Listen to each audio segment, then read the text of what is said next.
निवडणुकीत मताचे दान देण्यासाठी मतदाराने पैसा घेतला तर ते बिकानेर ठरवलं जाते. मात्र निवडणुकीची तुतारी फुंकणाऱ्या संभाव्य उमेदवाराने माझं काय म्हणत काही सेटलमेंट केली तर त्याला काय म्हणणार? रविवारी भर पावसात सायंकाळी धुळ्यात कृष्णाई हॉटेलमध्ये जे कृष्णकृत्य घडलं ते अमळनेरसारख्या कृषी संस्कृती असलेल्यांना भूषणावह नाही. अमळनेर विधानसभा क्षेत्र कोण्या एकाची जहागिरी नाही. मतदारांना गृहीत धरून परस्पर स्वतःची बोली लावणाऱ्यांची तर मुळीच नाही. कृष्णाई हॉटेलमध्ये मंत्री, माजी आमदार आणि माजी नगरसेवकांची डिनर डिप्लोमॅसी आयोजित करण्यात आली होती. त्यानुसार भूषण नव्हे कलियुगातील बिभीषणाने मोठी डील केल्याचे समजते. रामायणात रावणाचा पराभव करण्यासाठी सत्याची बाजू घेत बिभीषणाने रामाला साथ दिली होती हे आपण ऐकले असेल. वरील डीलनुसार काय तह झाला त्यावर नजर टाकूयात. विधानसभेच्या युद्धात रावणाच्या पराभवासाठी या बिभीषणाने मदत करायची.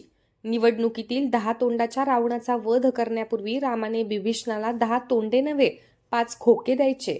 याशिवाय बिभीषणाला लंकेचा राजा बनवायचे, म्हणजे न पचा नगराध्यक्ष बनवायचे आणि जी सेना सोबत होती त्यांना पालिका निवडणुकीसाठी खर्चाला पैसा द्यायचा.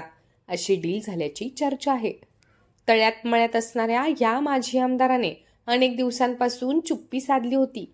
ती तोडत निवडणूक लढवणारच म्हणून वातावरण गरम केले. याची भेट घे, त्याच्या स्टेजवर जा, त्यांना राजमहालात बोलाव, अशी कृत्य करत समोरच्या मंत्र्यांवर दबाव निर्माण केला. तो फक्त माझं काय यासाठी. मंत्र्यांच्या काळात अमळनेरचा विकास रस्त्यावर धावताना दिसतो आहे.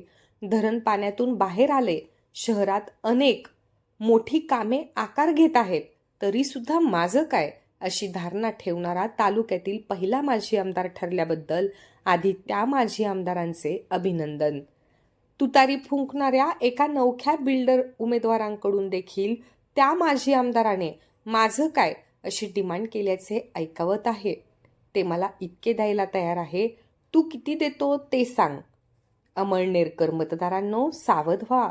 विधानसभेच्या निवडणुकीच्या आधी आजी माजी नगरसेवक आमदारांनी बाजार मांडला आहे. एका माजी नगरसेवकाने तर नंदुरबारच्या व्यापाऱ्यांकडून एका माजी आमदाराला निवडणुकीत उभे करण्यासाठी बेने घेतल्याची चर्चा आहे. तर कोणी मंत्री आणि माजी आमदारांमध्ये समेट घडविण्यासाठी दलाली करीत आहेत. ज्या मतदारांमुळे हे नगरसेवक आमदार झालेत त्यांचीच प्रतारणा सर्रासपणे सुरू आहे. जनतेचा आपल्याला पाठिंबा आहे हे सांगून आपले हित साधणाऱ्या नगरसेवक आणि माजी लोकप्रतिनिधींची साथ सोडून जनतेने थेट मंत्र्यांशी संवाद साधला पाहिजे. लोकप्रतिनिधी ते थेट मतदार असा संपर्क झाल्यास जनतेला थेट लाभ मिळेल आणि तालुक्याला सक्षम आमदारही मिळेल आणि जनतेच्या भावनांचा व्यापार करणाऱ्या या दलाल कम व्यापाऱ्यांना आळा बसेल यात शंका नाही.